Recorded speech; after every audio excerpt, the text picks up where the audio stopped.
Donc, je vais vous parler d'un concept, d'une méthode que je développe maintenant depuis un certain nombre d'années, mais qui a commencé à se cristalliser de façon un peu plus concrète à partir du concours auquel j'ai répondu en 2017, pardon, l'un des deux concours à Dijon. Je vais présenter l'autre également rapidement après.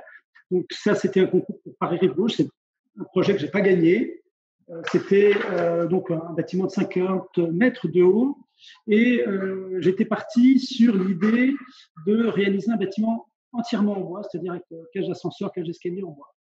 Et ça a donné l'image que vous voyez, le schéma spatial que vous voyez juste à côté, c'est-à-dire une structure complètement ouverte en poteaux, poutres et colombage. Et cette structure, elle est assez extraordinaire parce qu'elle est complètement ouverte. Elle est il n'y a même pas les planchers, on contrevente simplement sur des éléments linéaires. Et je me suis dit que si Le Corbusier avait connu ce type de structure, c'est peut-être pas le plan libre qu'il aurait fait, c'est l'espace libre. Donc, j'ai décidé de travailler sur ce concept d'espace libre avec l'idée de donner cette liberté non pas à ma propre créativité ou à une conception architecturale qu'on aurait fait pour chacun des habitants, mais de donner justement cette liberté aux habitants de façon à ce qu'ils puissent concevoir de A à Z leur logement. Et donc voilà, donc ça c'est le résultat donc, du projet qui a été présenté et qui a été un petit peu pas le départ, mais disons que la cristallisation de cette réflexion et donc qui s'est poursuivi après à travers un concept, après et en parallèle d'ailleurs, à travers un concept que j'ai appelé Bespoke Open Building. Donc Bespoke, ça veut dire sur mesure, c'est le terme anglais pour parler de sur mesure. Open, c'est ouvert. Et donc, c'est un bâtiment qui est à la fois ouvert, c'est-à-dire évolutif dans le temps, souple, et même transformable, logement, bureau, enfin, vraiment le maximum d'ouverture. Et Bespoke, c'est en même temps c'est le sur-mesure. Donc, c'est de régler ces deux questions, qui sont deux aspirations tout à fait légitimes, pour les habitants d'avoir un logement qui corresponde à leurs souhaits, et pour le bâtiment de pouvoir s'inscrire dans une durée longue grâce à une évolutivité. Alors, comment ça fonctionne évidemment, pour que ça ne devienne pas n'importe quoi, eh bien, d'abord, déjà, on identifie les 4 points de personnalisation qui sont les volumes habitables, donc c'est-à-dire la taille, vraiment l'enveloppe du logement, son organisation intérieure, ses façades et ses balcons. Et alors tout ça, évidemment, pour que ça se soit réglé, c'est réglé par une boîte à outils qui comporte à partir d'une architecture primaire que je vous présenterai, qui sont les éléments permanents du bâtiment, et de l'architecture secondaire, donc qui sont des logements sur mesure. Ben, le rapport entre les deux est réglé par des règles de co-conception avec les habitants et par une bibliothèque paramétrique. Donc ça, on l'a testé. Donc voilà l'architecture primaire. Donc, vous voyez, c'est un schéma avec les noyaux de circulation, les gaines, la structure évidemment. Bref, tous les éléments qui sont permanents du bâtiment, c'est-à-dire des éléments qui sont, là pour le coup, réellement dessinés par l'agence d'architecture. À partir de ça, on crée un parcellaire, exactement comme si on avait fait une infrastructure urbaine, 3 dimensions. On fait des parcelles et ensuite, on permet à ces parcelles de s'additionner les unes entre elles pour créer les volumes habitables, soit par addition horizontale, soit par addition verticale, soit les deux. Faire des logements de un ou plusieurs niveaux. Pour l'organisation intérieure, il y a une liberté d'organiser les logements intérieurs à partir du moment où cette architecture primaire est respectée, avec ce qui impose des contraintes sur les pièces humides, etc. Mais ensuite, le point délicat, c'est le traitement des façades, parce que pour donner une grande liberté à l'intérieur, il faut donner aussi une liberté en façade, parce que la position des fenêtres, leur taille, sont des choses qui peuvent être déterminantes par rapport à la liberté qu'on a pour créer son espace intérieur. Donc cette façade, elle est réglée par 2 outils, donc des règles de conception, notamment pour les balcons, qui règlent les emprises et les prospects des balcons, et ensuite une bibliothèque d'éléments de façade avec des portes, des fenêtres, des éléments de garde-corps, etc. L'addition de ces 2 outils, la conjonction de ces 2 outils permet d'avoir une maîtrise du projet. Et là, vous avez 2 exemples donc d'essais de fragments de façade qu'on avait fait pour ce concours de Paris-Rive-Gauche, avec 2 façades qui sont à la fois identiques et différentes. C'est-à-dire que quand on a conçu le bâtiment, avant que les acquéreurs se soient positionnés sur les logements et les aient dessinés, on ne sait pas si on va voir la façade de gauche, la façade de droite ou encore une infinité d'autres façades. C'est pas forcément très grave à partir du moment où on règle l'identité architecturale du bâtiment. Et dans ces cas-là, on est un peu dans la situation de quelqu'un qui plante un pommier, il ne sait pas combien de branches il y aura, combien de pommes, la position des branches, la position des pommes. Enfin, il sait que s'il plante un pommier, il n'a pas un filier à l'arrivée. Voilà. Donc, on est un peu dans cette situation-là. On a testé ça avec ce qu'on appelait un cadavre exquis architectural, c'est-à-dire une conception faite par un groupe de personnes volontaires. Donc, c'était un jeu, hein, et qui n'étaient pas amenés à communiquer les uns avec les autres pour concevoir le bâtiment. De façon à ce que chacun puisse créer son logement en liberté, sans avoir à se concerter avec ses voisins. C'est un peu la grosse différence par rapport à une conception dite participative, où en général, il y a des groupes d'habitants qui se mettent d'accord. Là, à partir du moment où on n'empiète pas sur la liberté des voisins, il n'y a pas de problème, on fait son logement. Moi-même, en tant qu'architecte, je peux donner des conseils, mais je n'ai pas à intervenir sur la conception de l'organisation intérieure des logements. Les gens sont parfaitement libres de le réaliser comme ils le souhaitent. Voilà, donc la méthode qu'on met en œuvre, la bibliothèque de façade. Donc, celui qui veut un balcon opaque, il peut avoir un balcon opaque. Celui qui veut un balcon transparent, il peut l'avoir transparent. Celui qui veut mettre un jardin de verre, il peut le mettre, etc. Les additions de volume. Et puis, ensuite, les gens ont dessiné à la main leur logement. Et puis, on a restitué leur dessin sous forme d'une présentation unifiée, mais sans intervenir, sauf s'il y avait des erreurs. Des erreurs, c'est-à-dire une salle de bain trop éloignée d'une gaine ou des choses comme ça. Voilà. Donc là, vous avez quelques exemples. Et pareil pour les façades, donc on a eu ce tableau de bord, donc qui sont les 4 élévations de façade. Et puis, au fur et à mesure qu'on recevait les façades, on les mettait sur notre architecture primaire, et ça nous a donné ça. On a décidé ensuite de faire un pas de plus et de donner une liberté sur les couleurs des façades. Et les couleurs, on les a prises dans le port de Copenhague, on en a sélectionné 5, et on a décidé que ce bâtiment, on le transposerait à Copenhague, et qu'on a un questionnaire, on a envoyé un questionnaire à nos acquéreurs fictifs volontaires qui ont répondu, qui ont choisi leur couleur parmi les 5 qu'on leur avait proposés.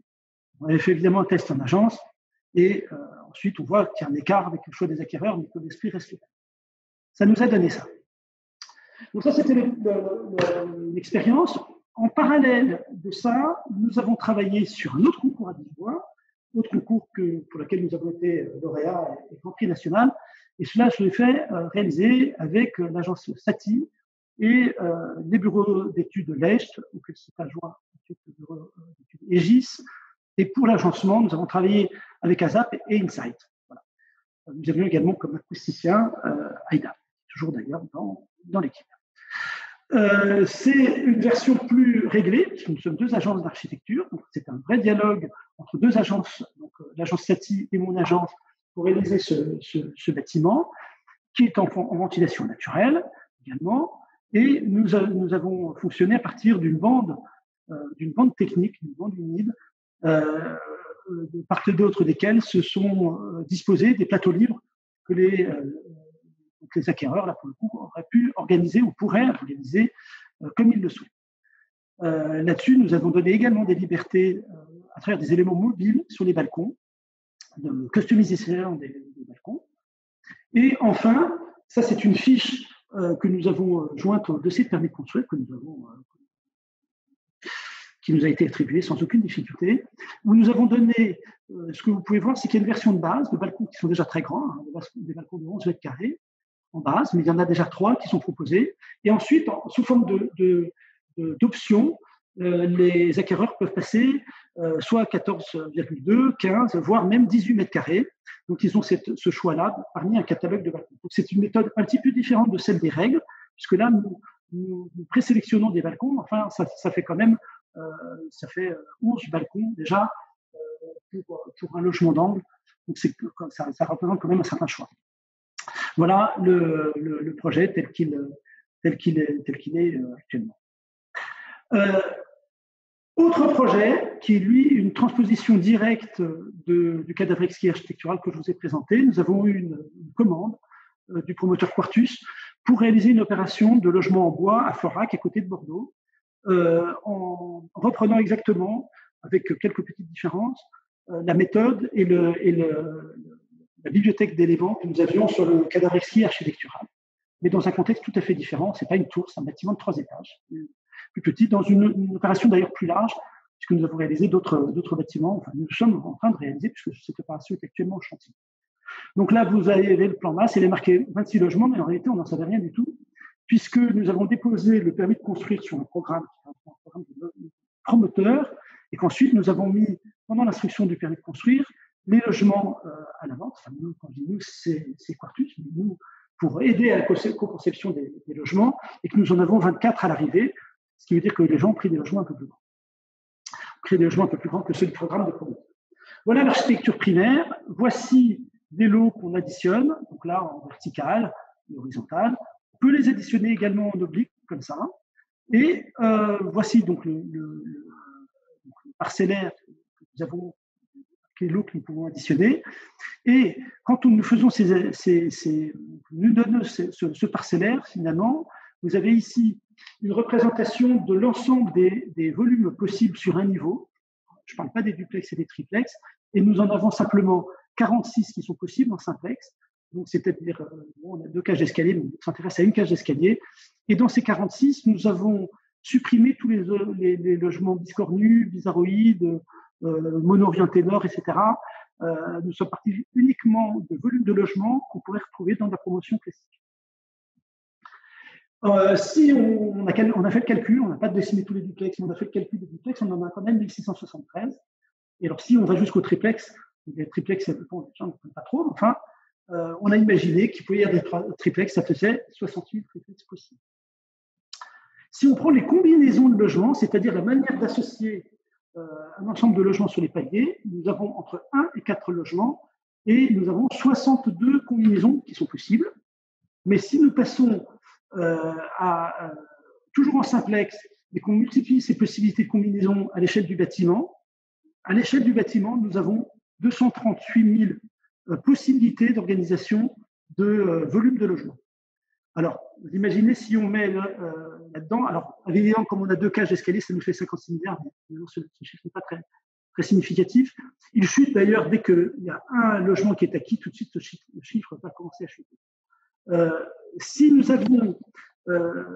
tenons compte de l'organisation intérieure, des possibilités en façade et en balcon, ça fait quand même beaucoup de possibilités. Voilà le résultat tel que nous l'avions à la fin de l'esquisse. Nous avons déposé un permis de construire sur ce projet. Nous avons, le Quartus a vendu 60% des logements pendant la durée de l'instruction. Là, la co-conception s'est arrêtée. On a décidé d'arrêter la co-conception et de vendre les autres logements de façon plus classique, avec une intervention possible sur les espaces intérieurs, mais pas sur les espaces extérieurs, de façon à ne pas remodifier encore le permis. Donc, nous avons posé un permis de construction modificatif que nous avons eu en 10 jours. Et le résultat, ce sont des logements qui ont en moyenne pour des 2 pièces, 3 pièces et 4 pièces, à peu près 10 mètres carrés de plus que ce qu'il y aurait dans la promotion classique. Et donc ça, c'est des résultats qui sont ceux vraiment de ce qu'ont souhaité les habitants. Et il y a une augmentation également de surface de balcon par rapport à ce qui était en version de base. Voilà. Donc cette méthode, nous l'avons ensuite appliquée à 2 différents projets, des projets de concours. Donc ça, c'est un concours sur chapelle internationale.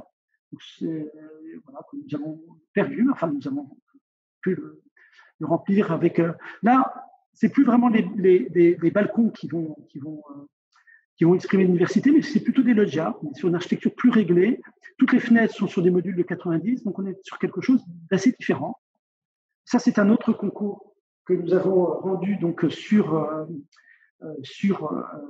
Rennes, dans un quartier que nous avons réalisé avec l'agence Satie comme coordinateur pour l'organisation du quartier. Nous nous sommes occupés, nous, du bâtiment qui est blanc. Voilà. Et puis enfin, un concours IMGP,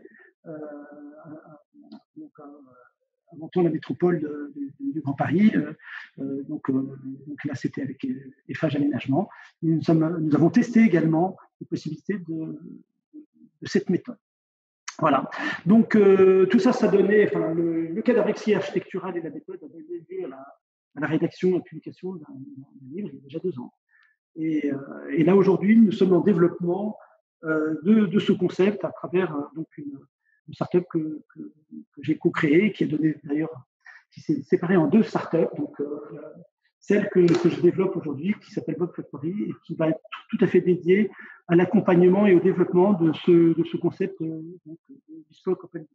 Voilà, je vous remercie.